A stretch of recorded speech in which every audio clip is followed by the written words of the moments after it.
Point और हम लोग टॉपिक कर रहे थे कौन सा, ऑप्टिक्स का, जिसको कंटिन्यू करना है आपने। और लास्ट में जो हमने पढ़ा था वहाँ से थोड़ा सा इन्फॉर्मेशन इनपुट लेते हुए अगले कंटेंट को अपन यहाँ से ज्वाइन कर देंगे and we will back to our content once again. Okay, तो चलिए काम स्टार्ट करते हैं ऑप्टिक्स में अपना लेक्चर नंबर 3 पे। लेकिन अभी स्टार्ट करने से पहले हमने जो आपको प्रीवियस लेक्चर में समझाया था कि अगर मैं h हाइट का मैं एक पर्सन हूँ, I am a person of height h, I want to see my full image in the mirror, then what should be the minimum length of the mirror so that I can see my full image. तो उसका मैंने आपको concept बताया था कैसे करते हैं।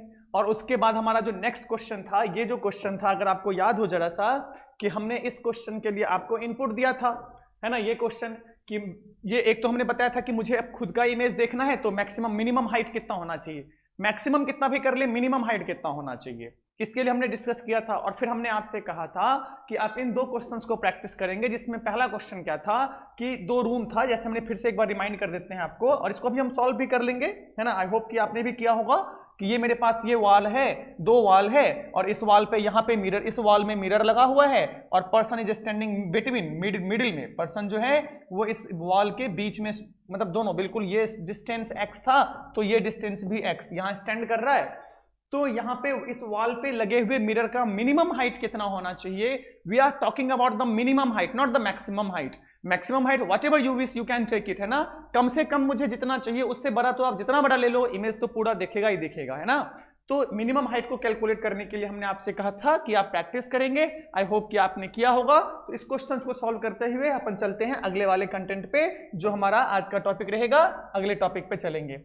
तो रिव्यू हम कर लेते हैं इसमें क्या कैसे किया था हमने वंस अगेन। अगर आपको याद हो तो हमने पिछले लेक्चर में आपसे एक बात कही थी कि ऐसे क्वेश्चंस को करने के लिए अगर आपने रे डायग्राम सही से बना लिया then there is nothing to do, just वहां पे सिमिलरिटी ऑफ ट्रायंगल ही लगाना है, ज्योमेट्री का काम करना है।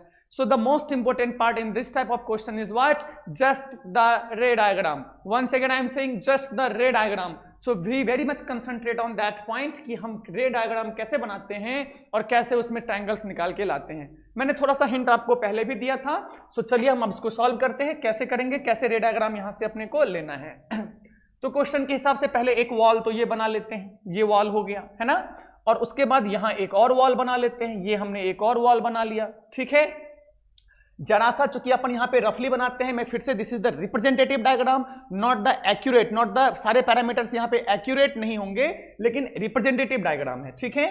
और पर्सन जो है वो समवेयर यहाँ खड़ा है हमारे पास, मान लीजिए यहाँ पे हमारा आदमी खड़ा है कि नहीं है, जिसको वो ये देखना है इमेज, वो कुछ यहाँ पे खड़ा है हमारा, है कि नहीं है, जिसको ये इमेज देखना है वो यहाँ पे खड़ा है ना, उसको देखना है वो यहाँ खड़ा है, ठीक है, बहुत अच्छी बात है। अब फिर से किसी भी चीज को देखने के लिए, और मिरर कहाँ पे है, यहाँ, इसमें मिरर फिटेड है। तो फॉर इंस्टेंस हमने पहले भी क्या किया था कि पहले तो फुल लेंथ का मिरर ले लेते हैं, पहले तो फुल लेंथ का मिरर ले लेते हैं, बाद में जो रिक्वायर्ड नहीं होगा उसको अपन कट आउट कर देंगे, है ना। पहले फुल लेंथ का मिरर ले लिया, रे डायग्राम बना के चेक कर लेते हैं, जो भी पार्ट अपने को रिक्वायरमेंट नहीं होगा उस पार्ट को हम यहां से रिमूव कर देंगे and that will become our answer, है ना। चलिए फिर से किसी चीज को देखने का, इस वॉल को, वॉल का हाइट कितना मेरे पास h, height of the wall is what h।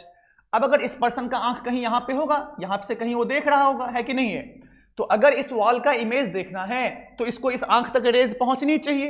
तो हम सबसे पहले क्या काम करते हैं, पहला काम अगर याद हो तो जरा सा हम क्या करते हैं, पहले इमेज बना लेते हैं। जितने डिस्टेंस पे मिरर से ऑब्जेक्ट, उतने डिस्टेंस पे मिरर से हमारा इमेज, है ना। ये हमारा वॉल हो गया यहां तक, ठीक है। जितने डिस्टेंस पे मिरर से ऑब्जेक्ट, उतने डिस्टेंस पे हमारा ये क्या है, हमारा वॉल है, क्या है हमारा, ये वॉल है। ऑब्जेक्ट, इसको हम क्या ऑब्जेक्ट की तरह ट्रीट कर रहे हैं, कैसा ट्रीट कर रहे हैं इसको हम लोग, ऑब्जेक्ट की तरह। इसका इमेज, ये हमारा क्या हो गया, इमेज है, क्या है हमारा ये, this is what, image of the wall, इस वॉल का ये इमेज हो गया, बहुत अच्छी बात है। अब देखिए क्या होगा, ये जो वॉल का टिप पॉइंट है, इसका भी रेज इस तक पहुंच रहा होगा किसी तरीके से, ये जो आंख है तो इसका ये वॉल तक ये इमेज पहुंच रहा होगा, तभी तो देख पाएगा। लेकिन ये जो रे है एक्चुअली यहां से आ नहीं रही होगी, वो आ तो इस पॉइंट से रही होगी, क्योंकि इमेज तो इसका है, ये एरो लगेगा हमारा, ऐसा एरो, एक्चुअली रे ये आ रही है। बट अपने को जब हमारा ब्रेन उसको बैक ट्रेस करता है ना, तो स्ट्रेट पाथ में बैक ट्रेस करता है, तो हमने इसको बैक ट्रेस किया तो अपने को लगा कि यहां से इमेज आ रही है, रे आ रही है, बहुत अच्छी बात है। ऐसा ही इसकी आंखों पे रे कुछ यहां से भी आ रही होंगी, कुछ ये मैं इसका कलर चेंज कर लेता हूं, यहां से ही ये रे जो है, ये वाली रे कहां से आ रही होंगी, है ना, ये वाली रे टिप से जो बॉटम लाइन है बॉटम पॉइंट से भी आ रही होंगी, तो ये बॉटम पॉइंट से रेज आ रही है। ठीक है ये चीज। अब फिर से ये रे एक्चुअली यहां से तो आ नहीं रही होंगी, एग्जैक्टली में रेज तो आ रही होंगी इस पॉइंट से, ये इस पॉइंट से, ये बॉटम पॉइंट है, तो रे का डायरेक्शन ऐसा बनेगा। ये समझ में आ गया रे का डायरेक्शन कैसा हुआ। ये तो अपने को जब मेरा ब्रेन इसको बैक ट्रेस करेगा तो अपने को फील होगा कि ये इस पॉइंट से आ रहा है। ठीक है ये चीज। तो अगर ये ए बी मैं इसका नाम ले लूं तो क्या ये ए डैश बी डैश इमेज है हमारा? बिल्कुल है, कोई कंफ्यूजन की बात नहीं। चलिए अब यहां से एक लाइन कंस्ट्रक्शन ज्योमेट्री के लिए, देखिए हो गया काम हमारा खत्म यहां से। अब बस हम क्या कर रहे हैं, यहां से ज्योमेट्री के लिए यहां से एक लाइन ड्रॉ कर लेते हैं ताकि हम ज्योमेट्रिकल कैलकुलेशन कर सके। ठीक है, यहां तक हमने ड्रॉ कर लिया। अब फिर के इसके बाद क्या करना था, पॉइंट्स की नेमिंग। इसके बाद क्या करना था, पॉइंट्स की नेमिंग। तो पॉइंट्स का नेमिंग कर लेते हैं, क्या होगा, ए डैश बी डैश, इस पॉइंट का नाम क्या ले ले, इसका नाम सी ले लेते हैं, चलिए सी डैश ले लेते हैं, है ना। और इस पॉइंट का नाम पी हमने लिया था तो पी ही रखते हैं। ये पॉइंट हमारा P है ना, इस पॉइंट का नाम Q, राइट, और इस वाले पॉइंट का नाम R, कोई कंफ्यूजन की बात नहीं। और ये E है तो इसका नाम I ही रहने देते हैं, E, कोई कंफ्यूजन नहीं। इसके बाद हमने जो काम किया था, अगर आपको याद हो, हमने आपसे कहा था कि वही प्रोसेस, कुछ नहीं चेंज करना है, एग्जैक्ट प्रोसेस जाना है ना। और एग्जैक्ट प्रोसेस में हमने यहाँ पे क्या किया था कि हमने इसको x मान लिया था, हमने क्या किया था हमने इसको x मान लिया था और इसको y मान लिया था। और हमको चूंकि यहां से यहां तक हम डिस्टेंस पे है, तो अगर ये L पे है तो देखिए क्या कह रहा था क्वेश्चन में कि boy is standing in the middle of the room, room के बीच में है, तो ये दोनों वॉल, तो जितना डिस्टेंस यहां से यहां तक होगा क्या उतना ही डिस्टेंस यहां से यहां तक होगा। तो अगर मैं इसको x इसको L मान लेंगे तो ये भी कितना होगा, L ही होगा, राइट। समझ में आया ये चीज। तो यहां से यहां का डिस्टेंस कितना होगा, ऑब्वियसली 2L होगा, क्योंकि वॉल से भाई मिरर से जितना दूर ऑब्जेक्ट उतना दूर इमेज, तो ये 2L, ये भी 2L, तो ये भी 2L, कोई कंफ्यूजन की बात नहीं। फिर से डायग्राम में आइए भाई, ये जो पार्ट आपको दिख रहा है, ये वाला पार्ट जिसको मैं ब्लैक से ऐसे सर्कल से कर रहा हूं, तो इस पार्ट ऑफ मिरर की तो अपने को रिक्वायरमेंट ही नहीं है, इस पार्ट ऑफ मिरर की तो रिक्वायरमेंट नहीं है, इसको हम रब कर लेते हैं, ये पार्ट हमको नहीं चाहिए। हमारा जो हाइट ऑफ मिरर है वो x प्लस वाई ही है। ये जो x प्लस वाई आपको दिख रहा है, क्या हमारा इतना ही पार्ट ऑफ मिरर अपने को रिक्वायर्ड है, ये x ये नहीं है ना ये x और y इतना ही तो मिरर अपने को चाहिए, ये दिख रहा है x और y इतना ही मिरर चाहिए। तो अपन क्या लिखेंगे, साइज ऑफ मिरर या height of mirror, size of mirror is equal to x plus Y, यही तो है साइज ऑफ मिरर हमारा। Any confusion in this point? I don't think there should be any confusion. फिर से अगर रे diagram clear हो चुका है तो इसको सॉल्व करने में फिर से कोई प्रॉब्लम नहीं। ठीक है, रे डायग्राम ही तो करना है, अगला काम क्या करना है, जस्ट अपने को सिमिलरिटी ऑफ ट्रायंगल लगाना है। तो कौन कौन सा ट्रायंगल लेंगे, तो चलिए अगले पेज पे चलते हैं। पहला कौन सा ट्रायंगल हम लेंगे, E B dash E C dash B dash, कौन सा, E C dash B dash, है ना। तो लिखते हैं फ्रॉम ट्रायंगल, या इन ट्रायंगल ले लेते हैं, स्टेटमेंट भी सही हो जाएगा। ट्रायंगल कौन सा, E B dash C dash, दिख रहा होगा आपको, triangle E B dash C dash and triangle कौन सा, देखिए ई पी क्यू, दिख रहा है ई पी, ये वाला ई, ये पॉइंट पी, ये पॉइंट क्यू, दिख रहा है ना, ई पी क्यू, है ना। And triangle E P Q. मैं इस ट्रायंगल को आपकी सुविधा के लिए यहां साइड में बना देता हूं। तो कैसा है मेरा ट्रायंगल, देखिए तो हम किस ट्रायंगल की बात कर रहे हैं, हम इस ट्रायंगल की बात कर रहे हैं। ध्यान से देखिए क्या है ट्रायंगल हमारा, ऐसा, ये इस तरीके से है, और यहां पे हमारे पास क्या है, ये हमने x मान रखा है, यहां से यहां तक का डिस्टेंस ध्यान से देखिए कितना है मेरे पास, ये 2L प्लस L, ध्यान से देखिए यहां से यहां तक 2L, और देखिए ये पॉइंट 2L दिख रहा होगा आपको, और यहां से यहां तक L, राइट। तो ये हमारा L, बहुत अच्छी बात है, L हो गया। और ये हमारा क्या है, B dash C dash, B dash C dash, और इस पॉइंट का नाम क्या है हमारा P, and this is Q, और ये हमने E लिया हुआ है। इसी ट्रायंगल की हम बात कर रहे हैं। तो इस ट्रायंगल में क्या होगा, बड़ा वाला ट्रायंगल कौन सा, E B dash C dash and E P Q are similar. देखिए तो E B dash C dash and E P Q, both triangles are similar, वही काम हम यहां कर देते हैं। E P Q are similar triangle, are similar triangle, then और सिमिलर ट्राइंगल के साइड्स कैसे होते हैं भाई, प्रोपोर्शन में होते हैं। तो प्रोपोर्शन में कैसा फिर से लिखेंगे, B dash C dash divide by P Q, B dash C dash divide by P Q, B dash C dash divide by P Q is equal to क्या होना चाहिए, इज इक्वल टू क्या होगा, B dash C dash divide by P Q is equal to E C dash divide by E Q, is equal to E C dash divide by E Q होगा। यहां से values डालते हैं तो क्या होगा, देखिए बी डैश सी डैश तो अपने को निकालना ही होता है, तो बी डैश सी डैश रहने देते हैं, B dash C dash divide by P Q. जरा सा पी क्यू के वैल्यू पे चाहिए, पी क्यू हमने एक्स माना हुआ है तो एक्स ले लेते हैं, divide by X is equal to E C dash, ध्यान से ई सी डैश का value 2l plus L 3l, E C dash the value of E C dash is what 2l plus 3l। भाई यहां से यहां 2l होगा ना, और ये l तो है मेरे पास क्योंकि सेंटर ऑफ द रूम में खड़ा है ये, तो कितना हो जाएगा मेरा ये 3l है ना, तो ये कितना हो जाएगा हमारे पास ये 3l है ना, 3l divide by E Q देख लीजिए कितना है, E Q obviously that is l है ना, तो ये हो गया हमारा l, l ने l को कैंसिल कर देना है और b dash C dash is equal to 3x आ गया। ठीक है ये चीज पहला हो गया ये चीज। अब देखिए नाउ ट्रायंगल कौन कौन सा, अब कौन कौन से ट्रायंगल की बात करेंगे, नीचे वाला दिख रहा है ट्रायंगल में, नीचे वाला ट्रायंगल दिख रहा है आपको ई सी डैश ए डैश है ना, E C dash A dash and E Q R, triangle E Q R दिख रहा होगा आपको, ट्रायंगल ई क्यू आर है ना। और ये ट्रायंगल कैसा है, मैं यहां रफ के लिए बना देता हूं है ना, इस ट्रायंगल को अगर मैं बाहर बनाऊं तो कैसा बन रहा है मेरे पास, ये बन रहा है, ध्यान से देखते जाना है, ये बना ट्रायंगल ठीक है, और बीच में ये कितना है y, इस पॉइंट का नाम ले लिया E, ये वाला पॉइंट हमारा C डैश, ये वाला पॉइंट कितना A डैश है ना, समझ में आ गया, और यहां से यहां तक लेंथ कितना, दिस इज L और दिस इज 2L, क्लियर है ये चीज यहां तक बिल्कुल। तो उस ट्रायंगल से बात करेंगे तो कौन सा E C dash A dash, E C dash A dash and ये कौन सा है हमारा Q और ये R एंड ट्रायंगल EQR।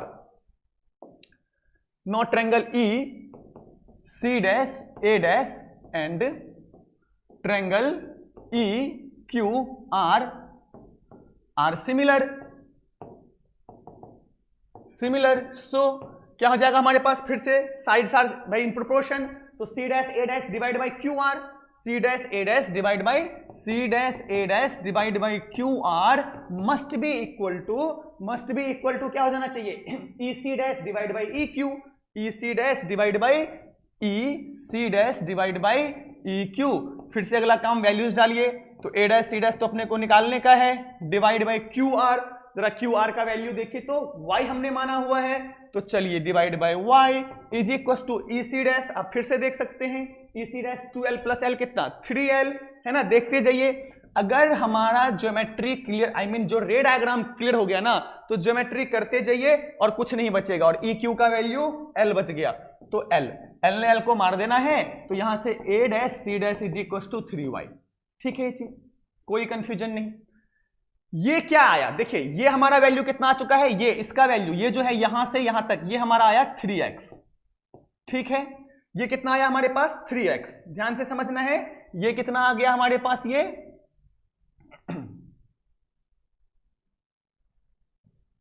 ये आया है 3x यहां से लेके यहां तक, और यहां से लेके यहां तक कितना आ गया हमारे पास 3y।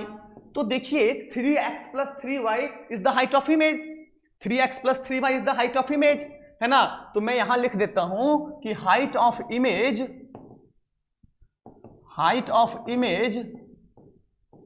Is equal to 3x plus 3y, और हाइट ऑफ इमेज और ऑब्जेक्ट कैसा होता है, इक्वल, तो भाई height of object must be equal to height of image, so यहां से क्या बनेगा कि 3x plus 3y must B is equal to कितना था मेरा 3x plus 3y, height of object कितना था वॉल का h, तो यहां से हमारे पास x plus Y is equal to कैसा हो जाएगा, x plus Y equal to h/3, और x प्लस वाई क्या था भाई, x प्लस वाई ही तो हमारा क्या है, साइज ऑफ मिरर है ना, या height of mirror, size mirror size, यही है ना हमारा। देखे तो हमने जरा डायग्राम पे देखे फिर से, तो x और y यही तो हमारा मिरर है, ये तो पार्ट अपने को चाहिए ही नहीं था, इतना सा पार्ट चाहिए था, इतना सा पार्ट का साइज कितना है x by x plus Y, यही तो साइज ऑफ मिरर हो गया। तो देखिए फिर से अगर रे डायग्राम क्लियर है तो इसमें कैलकुलेशन करने के लिए कुछ है नहीं, वेरी सिंपल कंसेप्ट, और साथ में हमको ये एक h/3 का फॉर्मूला भी मिल गया। लेकिन h/3 तभी फॉर्मूला होगा जब मैं सेंटर ऑफ द रूम खड़ा हूं, I am standing on the centre of the room, then this formula is valid. But the question अगर आपको ऐसा आ जाए, ये समझ में आ गया होगा इस चीज में। इसी के साथ जो अगला क्वेश्चन था कि a boy is standing at the distance of x from the wall, ये अब सेंटर पे नहीं है, अब कैसा है, जो इस क्वेश्चन में जो बोल रहा है, जो आपको प्रैक्टिस प्रॉब्लम सॉल्व करना है कि ये वॉल हो गया, ये और हमारा इस वॉल पे मिरर फिटेड है, पहले तो हम उसी साइज का ले लेते हैं, बाद में जो काम नहीं होता है उसकी छटनी कर देते हैं, है ना। ये पर्सन खड़ा है और अब जो क्वेश्चन बोल रहा है कि क्या क्वेश्चन बोल रहा है कि standing in the distance of x from the wall, मतलब ये डिस्टेंस x है ना, and the distance of y from the mirror, और ये डिस्टेंस y है। अब यहां आप h/3 नहीं लगा सकते हैं क्योंकि ये सेंटर ऑफ द रूम में नहीं खड़ा है। तो अब इसको सॉल्व करने के लिए आपको प्रोसीजर ही फॉलो करना पड़ेगा, there is no another way, है ना। आपको प्रोसीजर ही फॉलो करना पड़ेगा। और प्रोसीजर में करना क्या है, स्टेप सिंपल सिंपल तो स्टेप्स हैं, एक रे डायग्राम बनाना है और सिंपल सिंपल स्टेप्स हैं, करना है, आपके पास रिजल्ट आ जाएगा, आप इसको सॉल्व आउट कर देंगे। क्लियर ये चीज, इसको आपने प्रैक्टिस करना है, यही चीज हमने अभी बताया है, इसको दोबारा मैं सॉल्व नहीं कर रहा हूं, एंड आई होप कि बड़ी आसानी से आप कर सकते हैं इस चीज को। तो ये जो वॉल वाले प्रॉब्लम्स होते हैं, स्टूडेंट्स यहाँ कंफ्यूज होते हैं, अरे क्या होगा वो होगा, h/3 रट के जाते हैं, नहीं रटना नहीं है, फॉर्मूला h/3 नहीं रटना है, h/2 नहीं रटना है भाई, h/3 या h/2 नहीं रटना है, रटना क्या है अपने को, प्रोसीजर। और प्रोसीजर में भी क्या रटना है, प्रोसीजर में भी क्या रटना है या क्या समझना है, ये रे डायग्राम। प्रोसीजर में भी अपने को क्या समझना है, ये रे डायग्राम। ये रे डायग्राम समझ लिया ना, तो किसी भी तरीके से इस क्वेश्चन को टर्न कर दे, does not matter, you know the procedure, right, that's it, you can do, that's very simple thing. Clear, चलिए बहुत अच्छी बात है, इस बात को आप समझ चुके हैं, है ना, इसको आप सॉल्व कर सकते हैं। तो हम अपने चलते हैं अगले कंटेंट पे, जो हमारा आज का टाइम स्टार्ट करना है, तो केस ऑफ मल्टीपल रिफ्लेक्शन की बात करते हैं। ठीक है, केस ऑफ मल्टीपल रिफ्लेक्शन क्या होता है और इसमें क्या क्या काम हम कर सकते हैं। ठीक है, अभी हम सारा चर्चा प्लेन मिरर पे कर रहे हैं, everything we are discussing now that is about plane mirror only, and it's a very important topic, है ना। अभी हम इसमें अगले लेक्चर में देखेंगे, वेलोसिटी कर देंगे, प्रोजेक्टाइल कर देंगे, ऑब्जेक्ट का मिरर को वेलोसिटी दे देंगे, बहुत सारे केसेस यहां से हम बना सकते हैं ना, मोशन ऑफ द इमेज, है ना, वेलोसिटी ऑफ द इमेज, है ना, हमने ऑब्जेक्ट को एंगल पे डाला तो क्या वेलोसिटी ऑफ इमेज होगा, प्रोजेक्टाइल कर दिया, मिरर को भी कोई वेलोसिटी दे दिया, उसमें क्या केसेस बनेंगे। So different cases we will discuss, and वो हमारा धीरे धीरे आता जाएगा, सीक्वेंस में जुड़ता जाएगा, है ना। So it's a important part. चलिए अब केस ऑफ मल्टीपल रिफ्लेक्शन की बात करते हैं, क्या होता है। चलिए एक चीज देखिए कि ये जो ऑब्जेक्ट है यहां से x डिस्टेंस पे है, तो क्या यहीं से x डिस्टेंस पे एक इमेज बनेगा इसी ऑब्जेक्ट का, ये इमेज बनेगा हमारा x डिस्टेंस पे ही, बिल्कुल। अभी इसको भूल जाते हैं, पहले इसकी बात कर लेते हैं।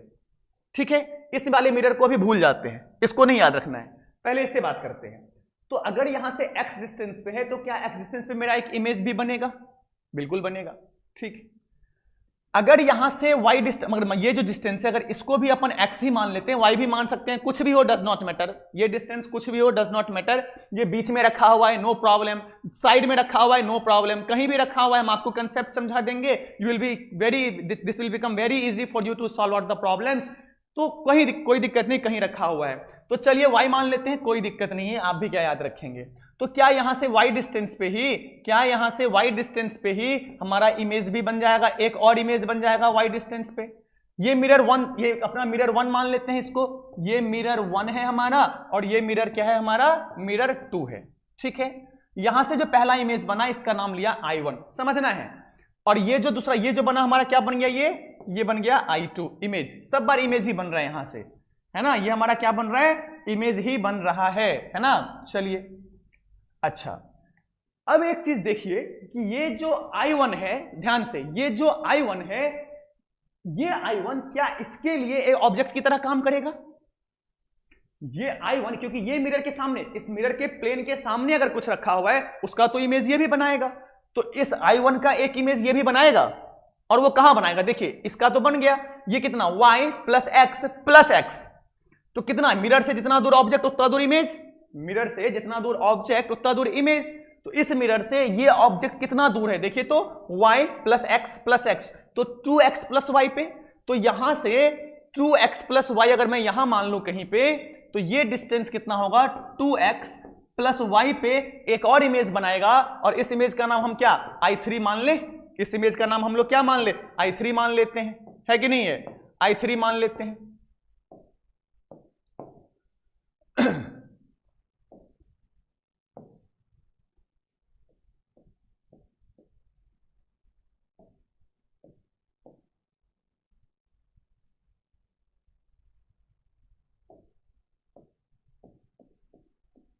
I3 मान लेते हैं, कितने डिस्टेंस पे, 2x प्लस वाई के डिस्टेंस पे। सिमिलरली कि ये जो, अब देखिए, अब सबको भूल जाइए, इस वाले को सिर्फ याद रखिए, ये जो है इस मिरर के लिए एक ऑब्जेक्ट की तरह एक्ट करेगा। अब ये भी तो एक इमेज, मतलब इमेज का इमेज बन रहा है कि नहीं है? तो ये भी इसके लिए काम करेगा, तो कितने पे, x प्लस वाई, तो 2y प्लस एक्स हो जाएगा। तो यहां से एक 2y प्लस एक्स डिस्टेंस पे, ये डिस्टेंस कितना हो जाएगा मेरे पास, यहां से 2y प्लस एक्स डिस्टेंस पे एक हमारा और इमेज बनेगा, ये एक और इमेज बनेगा, और इसका नाम हम लोग I4 ले लेते हैं, इसका नाम I4 बोल दिया। फिर से सेम प्रोसेस रिपीट होगा, इसका इमेज उसके लिए ऑब्जेक्ट, उसका इमेज इसके लिए ऑब्जेक्ट, ये ऐसा चलता रहेगा। आप रे डायग्राम भी बना सकते हैं चाहे तो, जैसे देख लीजिए, एक रे यहां से गई है ना, और रिफ्लेक्ट कर गया, ये गया, और ये अपने को आता हुआ सा यहां से फील हुआ, है कि नहीं है? एक रे यहां से गया, रिफ्लेक्ट कर गया, आता हुआ सा यहां से फील हुआ, ये वापस गया यहां करेगा। अब यहां से क्या होगा, ध्यान से देखिए, ये फिर से रिफ्लेक्ट करेगा, ये आता हुआ यहां आया, फिर से रिफ्लेक्ट करेगा, ये जो रिफ्लेक्शन होगा तो फिर से अपने को ये आता हुआ कहां से फील होगा, यहीं से फील होगा, यहीं से तो फील होगा, और ये भी अपने को आता हुआ सा कहां से फील होगा, यहां से फील होगा। समझ रहे? मल्टीपल रिफ्लेक्शन में क्या होगा, देखिए रिफ्लेक्ट हुआ, तो अगर कोई ऑब्जर्वर इसको यहां से देखेगा, अगर यहां से देख रहा है तो, सॉरी,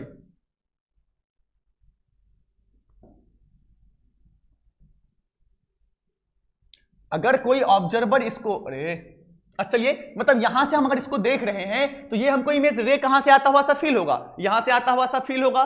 तो ये आ कहां से रहा था, एक्चुअली भाई अपने को ये यहां से आता हुआ सा फील, उसी का इमेज ये बना कि नहीं बना, हमने भी तो वही किया था। समझ में आ रहा है कि कैसे मल्टीपल रिफ्लेक्शन हो रहे हैं? तो अभी तो हमने दो बड़ा बड़ा डिस्टेंस रे लिया है, अब इसी को अपन ऐसे भी तो बहुत सारा इमेज बनता है भाई। यहां पे ऑब्जेक्ट था तो छोटा छोटा, ये देखिए, देख रहे हैं बार बार रिफ्लेक्शन हो रहा है, और जितने टाइम रिफ्लेक्शन होगा, जितने टाइम रिफ्लेक्शन होगा, क्या हर बार एक इमेज बनता जाएगा? जितनी बार हम रिफ्लेक्शन करते जाएंगे, क्या हर बार एक इमेज बनता जाएगा? देख रहे हैं, हर बार एक इमेज बनता जाएगा। Every time we will get a image or not, every time we will get a image or not. इस तरीके से हमारा क्या, इनफाइनाइट नंबर ऑफ इमेजेस यहां से बन सकते हैं। इस केस में हमारे पास इनफाइनाइट नंबर ऑफ इमेजेस बन सकते हैं। तो बेसिकली मल्टीपल रिफ्लेक्शन से अपन जानना क्या चाहते हैं, what do we want to know about multiple reflection?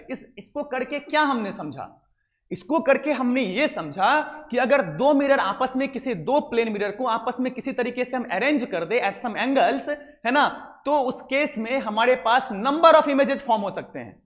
अब नंबर ऑफ इमेजेस कितने होंगे, 1, 5, 10, 20, 50, 100, 200, 250, इनफाइनाइट। इस केस में मेरे पास इनफाइनाइट नंबर ऑफ इमेजेस हैं। अब वो कितना इमेज बनेगा, that completely depends upon the inclination of the angle between the inclination, the angle between the mirrors, है ना, कि दो मिरर के बीच में कितना एंगल है, उस पर डिपेंड करेगा कि हमारा नंबर ऑफ इमेज कैसा फॉर्म होगा और कितना फॉर्म होगा।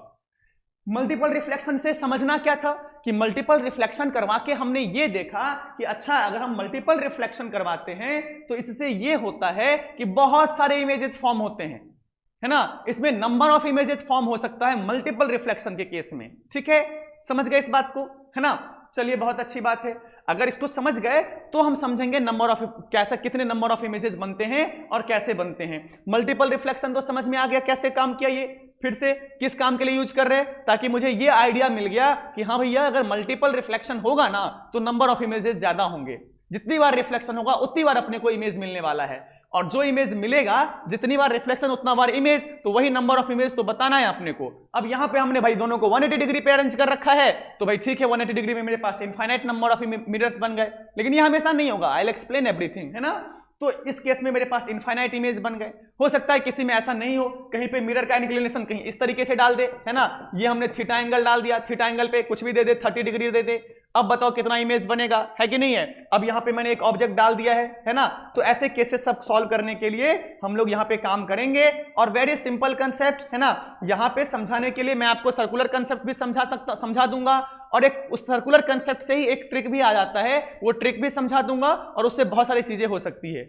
यहां से क्वेश्चन और क्या फॉर्म हो सकता है, इस कंसेप्ट से और क्या क्वेश्चन फॉर्म हो सकता है कि हमने आपसे बोल दिया, जैसे देखिए हमने आपसे बोल, देखिए पहला इमेज ये हुआ, मान लेते हैं क्वेश्चन में ये बोल दिया है कि the first reflection is taking place from mirror 1। ध्यान से सुनिए, मान लीजिए मैंने क्वेश्चन में बोल दिया कि पहला रिफ्लेक्शन भाई मिरर 1 से हुआ, तो पहला इमेज ये बनेगा। फिर इसके बाद दूसरा इमेज कहां बना भाई, उसके बाद दूसरा इमेज ये बना, फिर उसका एक इमेज बना कि नहीं बना तीसरा, फिर इसका एक इमेज बना चौथा, फिर उसका एक इमेज बनेगा पांचवा, ऐसा फिर छठा, ऐसा करके बहुत सारे इमेजेस बनेंगे।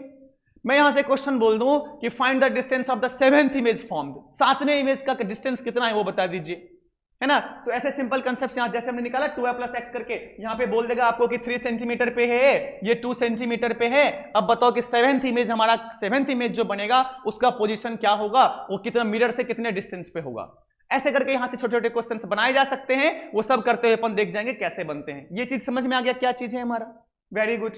Then moving to the next part, let's see number of images formed in case of multiple reflection. Multiple reflection में कैसे हमारा नंबर ऑफ इमेजेस बनता है उसके बारे में हम लोग जान लेते हैं। देखिए क्या है सपोज कीजिए, सपोज कर लेते हैं कि ये एक मिरर है और ये भी एक मिरर है। हमने एट सम एंगल 90 डिग्री पे इन दोनों को क्या किया, अरेंज कर रखा है, ठीक है, एंगल 90 डिग्री पे। और यहां पे हमने एक ऑब्जेक्ट ले लिया। At this point what we have a object O, और क्वेश्चन है कि find the number of images formed in the arrangement. कितना इमेज बनेगा मुझे ये आपको बताना है। अच्छा, अब मैं यहां पे क्या कहता हूं, यहीं से मैं आपको सर्कुलर पॉइंट भी बता दूंगा। कैसे, अलग से नहीं समझना है, साथ के साथ समझना है ना। सर्कुलर कोई अलग चीज नहीं है, साथ के साथ आप समझ लेंगे। ये ऑब्जेक्ट था हमारा, चलिए बहुत अच्छी बात है। अगर ये अल्फा एंगल है और ये मैं थीटा एंगल मान लेता हूं, समझिएगा, और ये हमने बोल दिया मिरर 1 और ये हमने बोल दिया मिरर 2, ये अल्फा और ये थीटा हमने बोला, ठीक है। तो जितने एंगल पे मेरा ऑब्जेक्ट है, क्या मिरर से उतने ही एंगल पे मेरा इमेज भी बनेगा?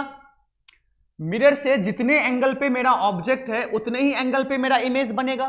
तो क्या इस मिरर से एक इमेज कहीं यहां पे, ध्यान दीजिए ये हमारा डिस्टेंस है ना, तो यहां पे हमारा एक इमेज बनेगा, इसका नाम हमने लिया I1। क्या लिया हमने इसका नाम, I1। और ये जो यहां ओरिजिन से जो एंगल बनाएगा, क्या ये एंगल अल्फा ही होगा? क्या ये एंगल अल्फा ही होगा? समझना है इस बात को, क्योंकि यही इसी को मैं सर्कुलर में चेंज कर दूंगा। कोई अलग से मैं आपको कंफ्यूज नहीं करूंगा कि अलग से सर्कुलर मेथड ट्रिक बता रहा हूं, ऐसा हैवी चीजें बता रहा हूं। नो नो नो नो, इसी चीज को समझ लो, यही सर्कुलर बन जाएगा।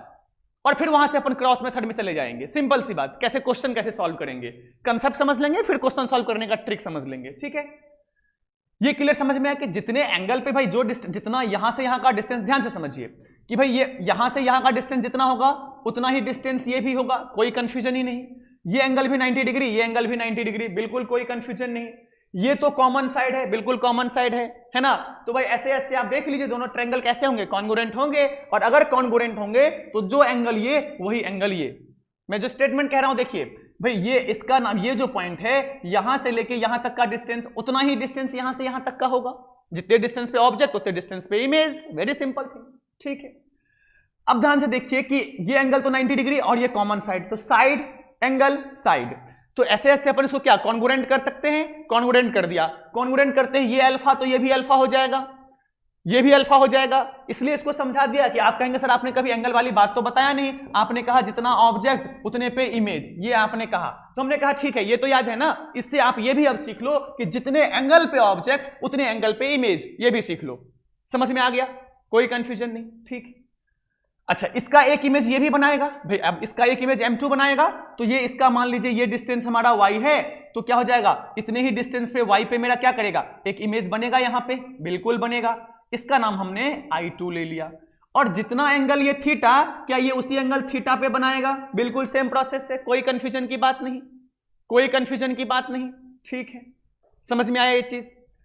अब याद कीजिए कि हमने आपसे क्वेश्चन करवाया था कि ये हमारा मिरर है और यहां पे ऑब्जेक्ट है, तो क्या इस मिरर में इमेज बनेगा? तो हमने आपको समझाया था कि इमेज तो बनेगा। हाँ ठीक है, यहां से हम इसको नहीं देख पाएंगे, यहां से हम इसको नहीं देख पाएंगे, लेकिन इमेज तो बनेगा। ये तो हमने आपको बताया था कि इमेज तो बनेगा, है ना भाई। अगर अपन फील्ड ऑफ व्यू में नहीं है तो हम नहीं देख पाएंगे, जो होगा फील्ड ऑफ व्यू में वो देख पाएगा, है ना। तो इसलिए इमेज तो बनेगा इसका यहां पे। और कैसे बताया था, यहां इमेज बना लीजिए सेम डिस्टेंस पे और रे डायग्राम बना दीजिए। ऐसा याद है कि नहीं याद है? कोई सा भी दो रेज लेके रे डायग्राम बना दिया, ये इमेज, ये हमने सॉल्व किया था, भी समझाया था पिछले लेक्चर में, है ना। पॉइंट ऑब्जेक्ट का इमेज ट्रेस करने के लिए दो क्वेश्चंस दिए थे एक साथ ही करने के लिए, तो उसी में हमने इस बात को समझा हुआ है, ठीक है। तो इसी कंसेप्ट का यूज करके, इसी कंसेप्ट का यूज करके क्या मैं अब इसका इमेज देखिए तो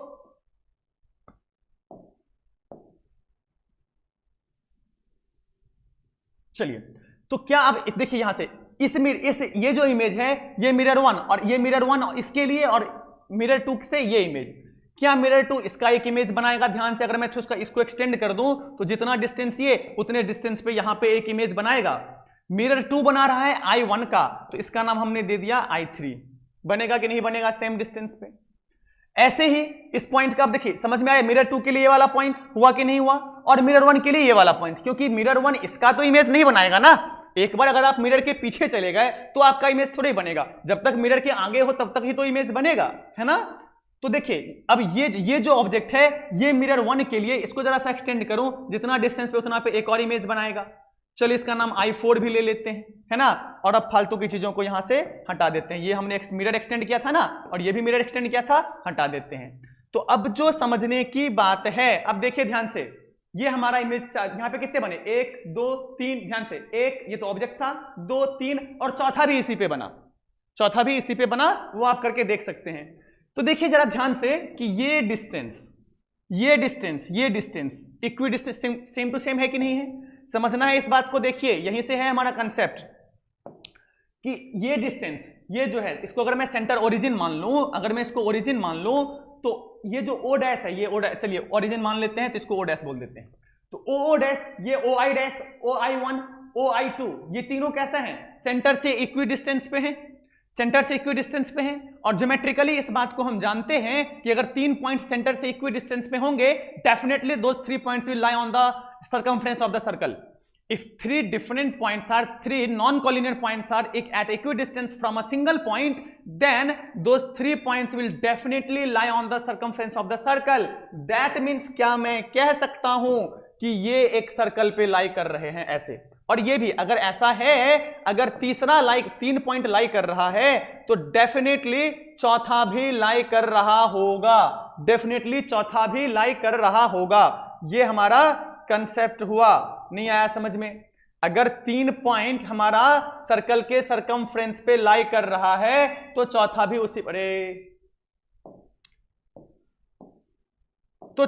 उसी पे लाई कर रहा होगा। Very simple concept. चलिए आप समझ गए, मैं इसको ड्रॉ नहीं करता हूं क्योंकि कंफ्यूज हो जाएंगे, ऐसे गंदा सा हो जाएगा। ये बात समझ में आ गया क्या चीज हमारे पास है। अब इसको मैं जरा सर्कल के फॉर्म में अगर लिखना चाहूं, यहां पे जरा देख लीजिए, अब अगर इसको मैं सर्कल के फॉर्म में लिखना चाहूं,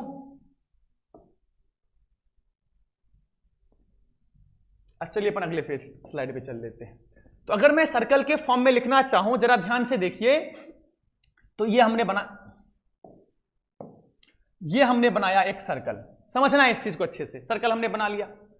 अब यहां पे क्या है मेरे पास, ये मिरर्स लगे हुए थे, एक मिरर ये और दूसरा मिरर ये, ऐसा ही लगा हुआ है। ये ऑब्जेक्ट था मेरे पास, यहां पे ये ऑब्जेक्ट है, यही तो ऑब्जेक्ट है कि नहीं है।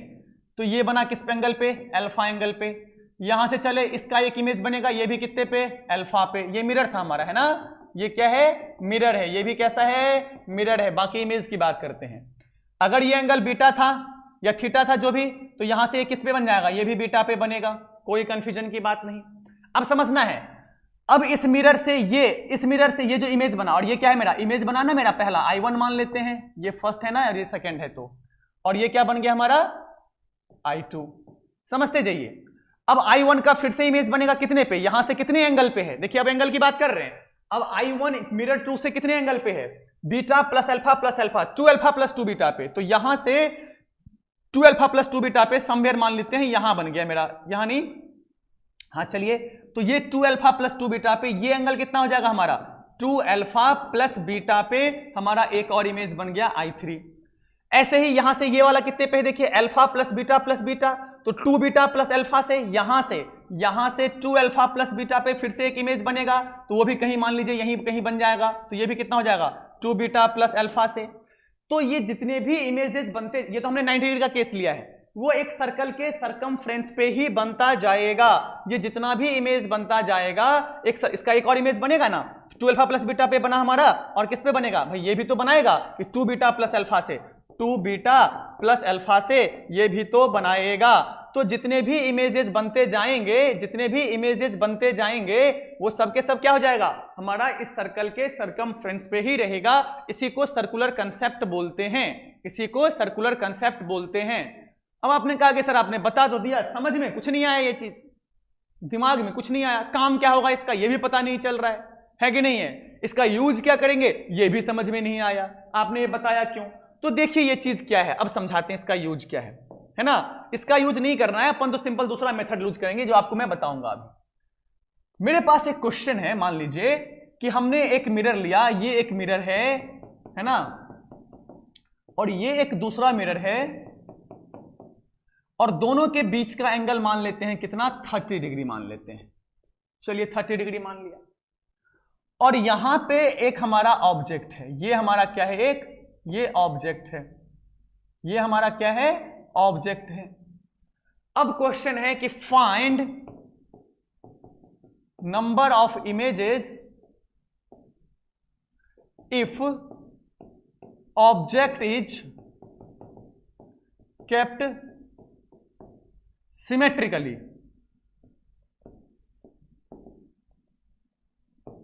अगर ऑब्जेक्ट को हमने सिमेट्रिकली रखा है, सिमेट्रिकली रखने का मतलब क्या हुआ कि जितना दूर भाई मिरर 1 से है उतना ही दूर मिरर 2 से है। सिमेट्रिकली रखने का मतलब हुआ कि जितना दूर मिरर 1 से है उतना ही दूर मिरर 2 से भी है ना।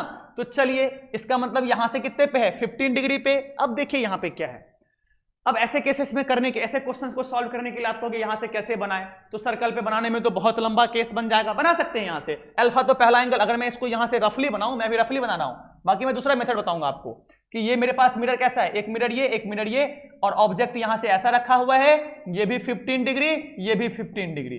तो पहला इमेज यहां बनेगा, यहां है ना ऑब्जेक्ट हमारा, तो पहला इमेज यहां पे बनेगा 15 डिग्री पे। फिर इससे एक और इमेज यहां बनेगा, ये भी कितने पे होगा, 15 डिग्री पे। अब देखिए ये मिरर था ना हमारा, ये मिरर था और ये भी मिरर है। फिर अब यहां से कितना, 15, 30, 45, तो ये मिरर क्या करेगा, 45 डिग्री पे कुछ यहां बनाएगा, यहां से 45 पे बनाएगा इमेज, ऐसे ही यहां पे अगला वाला भी बनाएगा कुछ 45 पे अपना, तो ऐसे बनता जाएगा। लेकिन ऐसे तो कंफ्यूजन हो जाएगा कितना बनाए, कहां तक बनाए। तब तक बनाएंगे जब तक कि, ध्यान से समझिए, ये कब तक बनाते जाएंगे, जब तक बनाएंगे जब तक कि हमारा मिरर के पीछे ना इमेज चला जाए, जब तक कि एंगल ग्रेटर देन 180 डिग्री या इक्वल टू 180 डिग्री ना हो जाए। ये कब तक बनाते जाएंगे भाई, कब तक, इनफाइनाइट टाइम्स थोड़े बनाएंगे। ये तब तक बनाएंगे जब तक ये एंगल ग्रेटर देन या इक्वल टू 180 डिग्री ना हो जाए, तब तक इमेज बनाते रहिए। जैसे ही 180 डिग्री के इक्वल हुआ, अब देखिए आप, ये बात है, ये मिरर हमारा और मैं यहां ऑब्जेक्ट रखता हूं, ये हमारा मिरर है, ध्यान से समझिए। अब इसका ये क्या ही इमेज बनाएगा, मैं यहां ऑब्जेक्ट रखूं, क्या ही इमेज बनाएगा, नहीं बना सकता ना, क्योंकि मैंने पहले कहा कि मिरर के सामने आपका इमेज बनेगा, भाई मिरर के पीछे मैं खड़ा हूं तो क्या ही इमेज बनेगा वो। तो ये तब तक इमेज बनाएगा जब तक ये जो एंगल्स अपन ले रहे हैं ना, ये एंगल क्या हो जाए, 180 डिग्री से greater than equal to 180 degree ना हो जाए, तब तक ये इमेज अपने को बनाते रहना है। ठीक है, अब इसका इस्तेमाल कैसे करेंगे, तो इस क्वेश्चन को करते हैं। देखिए एक दूसरा तरीका आपको बताते हैं, ये तो समझने के लिए है, यूज नहीं करना है, भूल जाओ, ये समझने के लिए है। एक सीधा ट्रिक है इसमें, सीधा सिंपल इस्तेमाल करना है। किसी भी एंगल पे अलाइनमेंट हो मिरर का, किसी भी एंगल पे अलाइनमेंट हो मिरर का, हम बड़ी आसानी से उसको सॉल्व कर सकते हैं किसी भी एंगल पे, है ना। एक दो केस में उस कंसेप्ट को नहीं यूज कर सकते हैं, वो मैं एंड ऑफ द लेक्चर बता दूंगा कि किस केस में अपन उसको यूज नहीं कर सकते हैं। ये सर्कुलर मेथड या फिर फॉर्मूला या फिर कोई भाई ऑलरेडी मेड फॉर्मूला नहीं यूज कर पाएंगे, वो मैं अलग से समझाऊंगा, है ना। 2-3 केसेस होते हैं। अब इसको सॉल्व करने के लिए तरीका क्या है मेरे पास, देखिए आप क्या कीजिए कि ऐसा बनाइए क्रॉस, यहां पे मिरर 1 और यहां पे मिरर 2, ठीक है। ये दोनों मिरर बना लिया। अब कितने एंगल का था दोनों के बीच का एंगल, ये एंगल 30 डिग्री। कितने पे था मेरे पास ये एंगल, 30 डिग्री पे, ठीक है। तो पहला इमेज तो मेरा कहां बनेगा, फर्स्ट इमेज तो 30 पे बनेगा, दूसरा इमेज भी 30 पे बनेगा, क्योंकि हमने 15 डिग्री है ना, आई एम सॉरी 15 है ना दोनों के बीच का एंगल, है ना। दोनों के बीच का एंगल कैसा है, 15 डिग्री, तो 15 पे बनाते हैं, सॉरी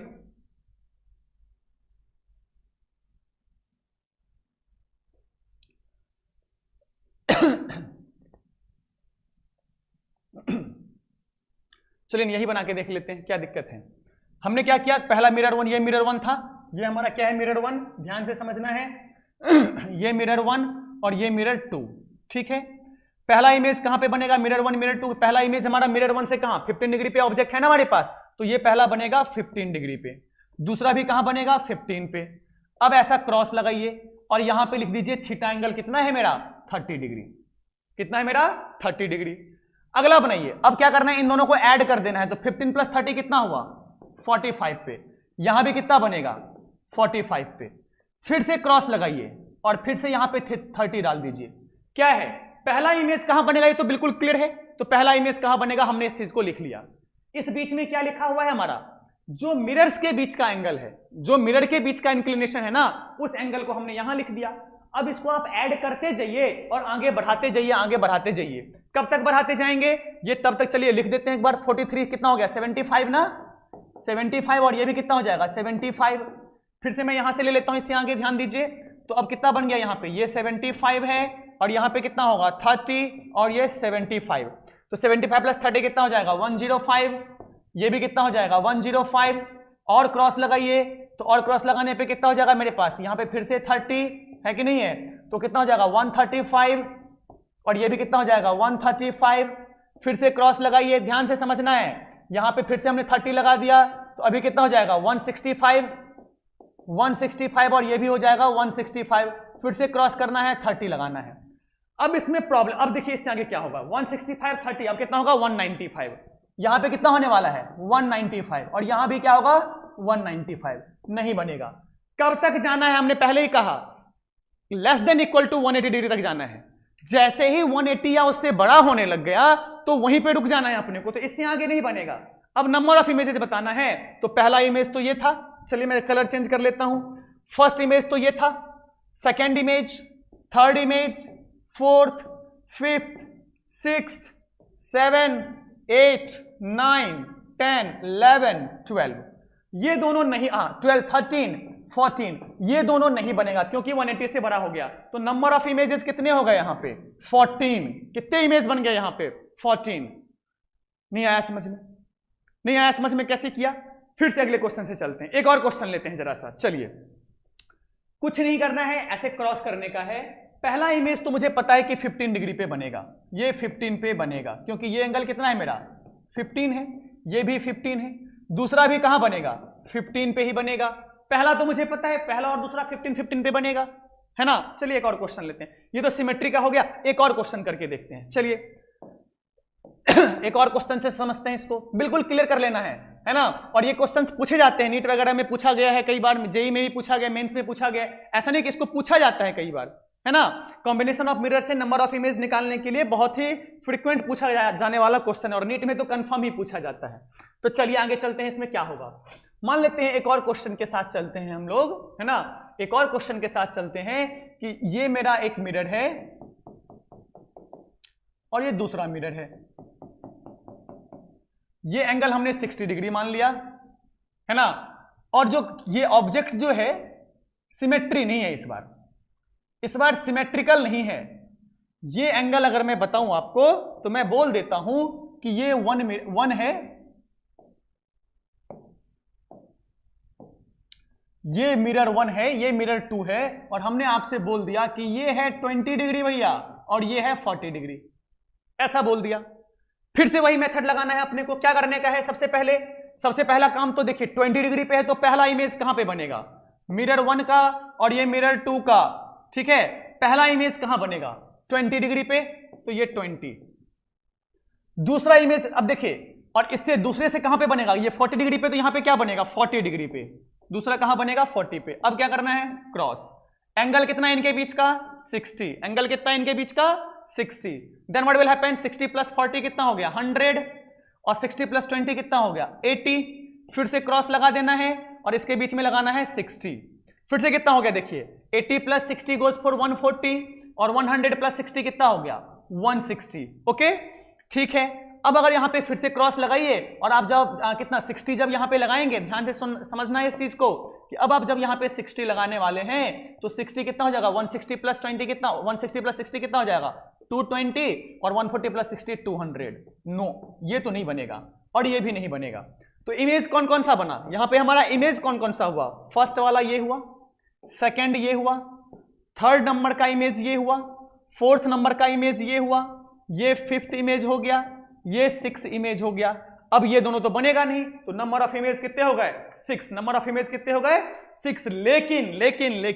लेकिन अब एक चीज और समझना है, यहां पे नंबर ऑफ इमेज हमको मिलके कितना आया, नंबर ऑफ इमेज कितना आया 6, लेकिन 6 आंसर नहीं है। नंबर ऑफ इमेज यहां पे होगा 5, नंबर ऑफ इमेज यहां पे क्या होगा 5। क्यों होगा? क्योंकि one image is overlapping. Overlapping क्या मतलब है ओवरलैपिंग का, यह समझिए यहां से। देखिए जरा सा, I3 और I4 एक ही पॉइंट पे बन रहा था क्या? ओवरलैपिंग का क्या मतलब हुआ? क्या I3 एंड I4 हमने यहां पे एक ही पॉइंट पे बनाया था? तो उस टाइम पे दिमाग में नहीं आया कि अरे एक ही पॉइंट पे क्यों बनाया। अब समझ में आया क्यों एक पॉइंट पे बनाया, क्योंकि एक ही पॉइंट पे दोनों बन रहा है तो दोनों ओवरलैप कर रहा है, और जब ओवरलैप करेगा तो इसको एक ही इमेज काउंट करेंगे ना, इसको एक ही इमेज काउंट, क्योंकि दोनों एक ही जगह बन रहा है ना, तो एक ही इमेज काउंट में आएगा। जब भी ओवरलैपिंग होगा तो एक ही इमेज काउंट आएगा। तो अब आपने कहा कि ठीक है ओवरलैपिंग तो समझ में आया, लेकिन हम कैसे समझेंगे कि भाई इसमें ओवरलैपिंग नहीं हो रहा था, इस वाले केस में ओवरलैपिंग नहीं हो रहा था, और इस वाले केस में आप कह रहे हो कि ओवरलैपिंग होगा, कैसे समझ में आएंगे? तो ये इमेज हमारा नहीं बन रहा है, 5 ही बनेगा। तो कैसे समझेंगे ओवरलैपिंग का मतलब? ओवरलैपिंग कैसे समझेंगे कि ओवरलैप कर रहा है? तो व्हेन, समझना है। अब इस तीनों को ना ऐड कीजिए, इन तीनों को ऐड कीजिए, ऐड करने पे इफ व्हेन एडिंग 3 वैल्यूज, कौन सा वैल्यू? जो एंगल हमारा आ रहा है, adding 3 values we get 360 degree. अगर तीनों को ऐड करने पे 360 डिग्री का वैल्यू आ जाए तो अपने को समझ लेना है कि इसका मतलब 2 इमेज आपस में ओवरलैप करेंगे और अपने को एक ही इमेज काउंट करना है 360 degree. Then true image will overlap. जब यहां पे देखिए सम किया 160 प्लस 140 कितना, 300 प्लस 60 कितना हो गया 360। तो इसका मतलब ये दोनों ओवरलैप कर रहे हैं, तो one image is overlapping. Why? एक इमेज ओवरलैप क्यों कर रहा है? Why? Because we have this condition, because we have this condition. Important concept कि जब भी 2 अलग अलग इमेज आपस में क्या करे कि अपन जब समेशन करेंगे, है ना, देखिए समेशन क्या है इस सबका, तो समेशन करने पे क्या बना मेरे पास, समेशन करने पे क्या बना कि समेशन करने पे इन दोनों का समेशन कितना हो गया 360 डिग्री। जब भी ऐसा 360 डिग्री बनेगा तो ये इमेज तो नहीं बना ना हमारा, जब भी 360 डिग्री बनेगा तो हम एक बात समझ जाएंगे कि अच्छा भैया इसमें क्या हो रहा है कि 2 इमेज आपस में ओवरलैप कर रहे हैं and we need to consider only 1 image in that case, है ना। Whenever the summation, this summation goes for 360 degree, whenever this summation goes for 360 degree, what you will do, you will just you say कि 2 images are overlapping and we will consider only 1 image in that situation। समझ में आ गया ये चीज? अब आपको किसी भी एंगल पे दे दे, 2 मिरर आपस में कंबाइंड हो और किसी भी एंगल पे दे दे, बशर्ते कि एक कंडीशन है। कंडीशन क्या है कि ये जो मिरर्स है ना, इसका एक ओरिजिन पॉइंट होना चाहिए, मतलब दोनों का एक ना ओरिजिन पॉइंट, एक कॉमन पॉइंट होना चाहिए। तब अगर कॉमन पॉइंट नहीं है तो ये कंसेप्ट काम नहीं करेगा। अगर 2 मिरर के इंक्लिनेशन में कॉमन पॉइंट नहीं है तो ये जैसे है तो यहां पे मेरा काम करेगा, लेकिन अगर इसी के बदले मैं ऐसा कर दूं, ध्यान दीजिए, इसी के बदले अगर मैं ऐसा कंडीशन कर दूं कि मेरे पास एक मिरर ये है, एक मिरर ये ले लिया हमने और एक मिरर ये ले लिया हमने, अब इस केस में वो फॉर्मूला काम नहीं करेगा। इस केस कंडीशन में वो हमारा फॉर्मूला काम नहीं करेगा। फिर इसके लिए हमको अलग रे डायग्राम से ट्रेस करना पड़ेगा, जो मैं आपको सिखाऊंगा कैसे ट्रेस करेंगे, डोंट वरी फॉर दैट। ये मैं आपको सिखाऊंगा कैसे ट्रेस करते हैं, ये हमारा रे डायग्राम से बनेगा, यहां पे नहीं काम करेगा। ये कब काम करेगा? चाहे किसी भी एंगल पे हो, डज नॉट मैटर, किसी भी एंगल पे मिरर्स रखे हुए हो, बस क्या होना चाहिए उनको आपस में एक कॉमन पॉइंट अगर है उनका, आपस में अगर दोनों का कॉमन पॉइंट है तो हमारा वो जो क्रॉस मेथड जो हमने सर्कुलर मेथड से निकाला है, ये जो मेथड है ना, ये अलग से कुछ नहीं है, ये बिल्कुल बेसिकली सर्कुलर मेथड ही है, सर्कुलर से ही ये निकला हुआ है। समझ गए ना इस बात को? और ये कब तक आगे बढ़ना है ना, keep going until you get, यहां पे क्या लिख दूं मैं, keep going, keep adding until you get greater than equal to 180 degree any side। जैसे ही 180 डिग्री से बड़ा हुआ कि वहीं रुक जाएंगे, अगर यहां जैसे ही 180 डिग्री से बड़ा हुआ उसको वहीं रोक देना है, फिर उससे आगे नहीं जाना है अपने को। समझ गए इस बात को, है ना, क्योंकि 180 डिग्री से या इसके इक्वल या बड़ा होता जाएगा, उसके बाद इमेज नहीं बनेगा, उसके बाद वो क्या होगा, बिहाइंड द मिरर चला जाएगा इमेज, और बिहाइंड द मिरर इमेज का फिर से इमेज नहीं बन सकता है। ये कंसेप्ट आपको समझना था। यहां तक की बातें समझ गई। अब इसमें आप कुछ भी कर दो, कितने भी कॉम्बिनेशन पे कहीं से भी डाल दो, कोई फर्क नहीं पड़ता है, कितने भी एंगल पे आप डाल दो कोई फर्क नहीं पड़ता है, आप बड़ी आसानी से निकाल सकते हैं। वेरी सिंपल, समझ में आ गया ये मेथड क्या था हमारे पास, किसी भी एंगल पे डाल दो, अब ये सिमेट्री हो असिमेट्री हो कैसा भी हो, डज नॉट मैटर। ठीक है ये चीज, तो चलिए यहां तक आप काम कीजिए इसको, और हम अगली क्लास में यहां से आगे क्या करेंगे ध्यान से समझना है। अगली क्लास में हम ये वाला केस जो है हमारा image formed in case of insufficient length, जो मैंने अभी बताया, ये वाला रेट ट्रेस करना आपको हम सिखाएंगे, और साथ में कुछ फॉर्मूले भी समझाएंगे कि ये फॉर्मूला क्या है, और इसका इंपोर्टेंस भी दिखाएंगे कि इसका क्या इंपोर्टेंस है, कैसे ये काम करेगा और कहां पे काम करेगा। डायरेक्ट फॉर्मूला ये कहीं से नहीं आया है, ये जो हमने पीछे काम किया है ना, ये जो हमने काम किया है ना, यहीं से वो भी आया है, यहीं से वो आया है, समझ गए ना। तो इसमें आप लोग प्रैक्टिस करते रहिए, किसी भी एंगल पे खुद ही सिमेट्री पे लेते रहिए, और यहां से इसी कंसेप्ट से आप लेंथ, अगर जैसे हमने कहा ना कि ये हमारे पास मिरर था, इसी कंसेप्ट से ये हमारे पास एक मिरर था, एक और मिरर था, है ना, और हमने क्या कह दिया कि यहां से ये ऑब्जेक्ट है, यहां से 5 सेंटीमीटर पे ऑब्जेक्ट था, और यहां से ये 6 सेंटीमीटर पे था, और हमें बताइए कि 5th नंबर ऑफ इमेज का पोजीशन क्या होगा। अगेन सेम मेथड से निकाल सकते हैं। पहला इमेज कहां बनेगा भैया, ये अगर कह दिया कि first reflection is taking place from the first mirror, तो पहला इमेज कहां बनेगा 5 सेंटीमीटर पे, 5 सेंटीमीटर पे। दूसरा कहां बनेगा 6 सेंटीमीटर पे। अब वहीं पे दोनों के बीच का डिस्टेंस 11 सेंटीमीटर। अब ऐड करते जाइए, you will get the position, you will get the coordinate of the images in any case. Keep adding, same method से आप पोजीशन, हमने कहा था ना पहले, ये जब समझा रहे थे आपको हम कि यहां पे ये चीज का कि भाई कौन से पोजीशन पे इमेज बना, तो ये जो वैल्यूज था ना, इसका वैल्यू निकालने का भी यही तरीका है कि आप ऐसे करते जाइए और आपको पोजीशन मिलता जाएगा। तो next class we will start from the question of this concept only and we will move forward, okay, and then we will move on what, the velocity of the images in the case of plane mirror. अगर object को move करवाएंगे तो velocity पे क्या effect पड़ेगा, mirror को भी move करवा देंगे, कुछ एंगल पे मूव करवा देंगे, कुछ ऑब्जेक्ट को प्रोजेक्टाइल कर देंगे, ये सारे कंसेप्ट्स को अपन करते हुए नेक्स्ट क्लास में स्टार्ट कर देंगे, वेलोसिटी ऑफ द इमेजेस, और कुछ प्रैक्टिस यहां से करते हुए, ओके। तो टिल देन पढ़ते रहिए, मजा करते रहिए, और एकदम मजे से पढ़ना है, कोई कंफ्यूजन नहीं रखना है, और इसके क्वेश्चंस को प्रैक्टिस जरूर कर लीजिएगा, क्योंकि यहां से क्वेश्चंस पूछे जाते हैं। नीट कंसंट्रेटेड यहां से क्वेश्चन तो 100% है, जेई में भी कभी क्वेश्चन इसमें बहुत ही फ्रीक्वेंटली पूछा गया है, so keep studying, okay. Thank you very much students.